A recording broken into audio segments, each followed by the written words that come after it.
আমাদের বিয়ের আজ 5 বছর, কিন্তু এখনো আমার স্বামীকে বাবা ডাক শোনাতে পারিনি। প্রতিদিন শ্বশুর বাড়ির লোক এবং কি আশেপাশের লোকেও আমাকে কথা শোনাতে ছাড় দেয় না। সবার কথাতে আমার দেহ এবং মন দুইটাই জর্জরিত হয়ে যায়। কিন্তু আলহামদুলিল্লাহ আমার স্বামী কখনো হতাশ হয়নি এবং আমাকে ওই ব্যাপারে কখনো কোনো কথাও শোনায়নি। আমি একটা ভালো সাবজেক্টে অনার্স কমপ্লিট করেছিলাম। পড়াশোনাটা বরাবরই খুব শখের ছিল।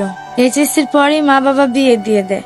অনেক কষ্ট করে এ পর্যন্ত পড়াশোনা করে এসেছি, কিন্তু এরই মাঝে রমজান মাস চলে আসে। এর মধ্যেই আমরা টের পাই আমাদের কুল জুড়ে নতুন সন্তানের আগমন হচ্ছে। দীর্ঘ 5 বছর পর সন্তান আসার আনন্দে আমরা দুজন অনেক খুশি ছিলাম। তখন আমার লেখাপড়াটাও কিছুটা হালকা করে নেই, আর লেখাপড়া নিয়েও তেমন একটা মাথা গামাইনি। সবসময় চেষ্টা করতাম কিভাবে নিজের শরীরটাকে সুস্থ রাখা যায়, ভালো রাখা যায়, কিভাবে বাবুটাকে সুস্থভাবে পৃথিবীতে আনা যায়। কিন্তু আমরা যখন ডাক্তারের কাছে চেক আপে যাই, তখন ডাক্তার বলে বাচ্চার হার্টবিট নেই। এই কথা শোনার পর আমাদের পুরো স্বপ্নটাই ধূলিসাৎ হয়ে যায়, পুরো অন্ধকার হয়ে যায়। ভাগ্যের কি নির্মম পরিহাস! দীর্ঘ 5 বছর অপেক্ষা করার পর আমি একটা মৃত ছেলের জন্ম দিয়েছিলাম। সেদিন আমার স্বামীর হাত ধরে আমি বলেছিলাম, আমায় ক্ষমা করেন, আমি আপনাকে বাবা ডাক শোনাতে পারিনি। যে সন্তানের আশায় আমার সব শখ মাটি দিয়েছিলাম, সেই সন্তানই আমাকে ফাঁকি দিয়ে চলে গেল।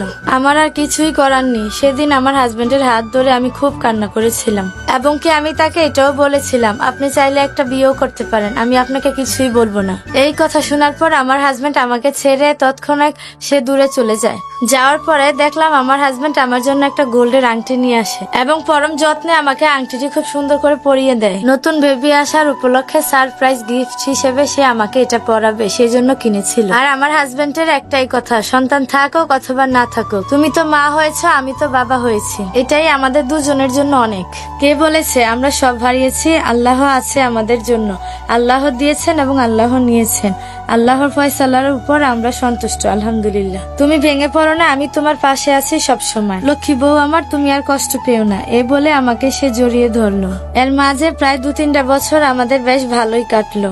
এই 2-3 বছর আমরা ডক্টরের চেক আপেই ছিলাম।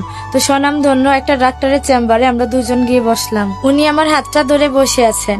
এতদিন যে চেক আপ গুলা করিয়েছিলাম, এটার রিপোর্ট আমাদের হাতে আসছে।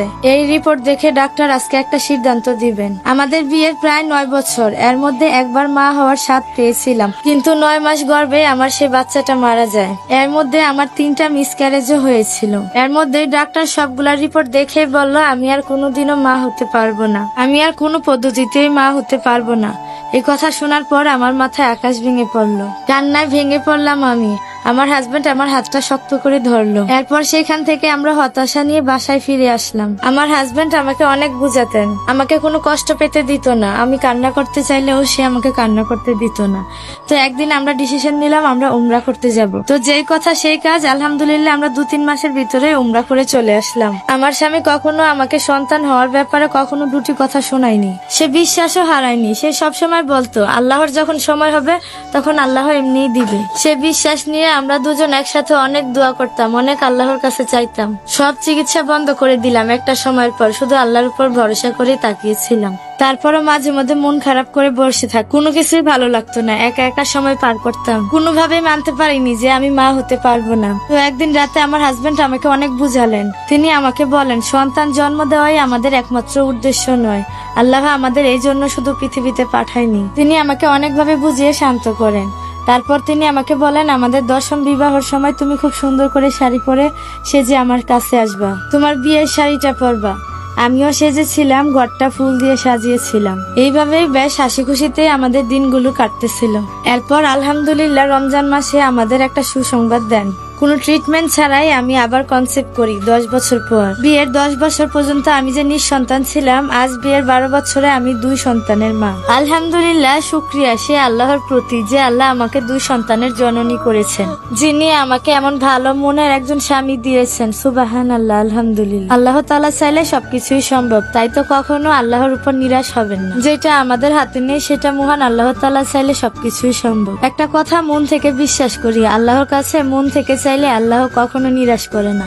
যখন সময় হবে তখন আল্লাহ তাআলা ঠিকই দিয়ে দেন। আলহামদুলিল্লাহ, আমি এখন স্বামী সন্তান নিয়ে খুব সুখে আছি, ভালো আছি।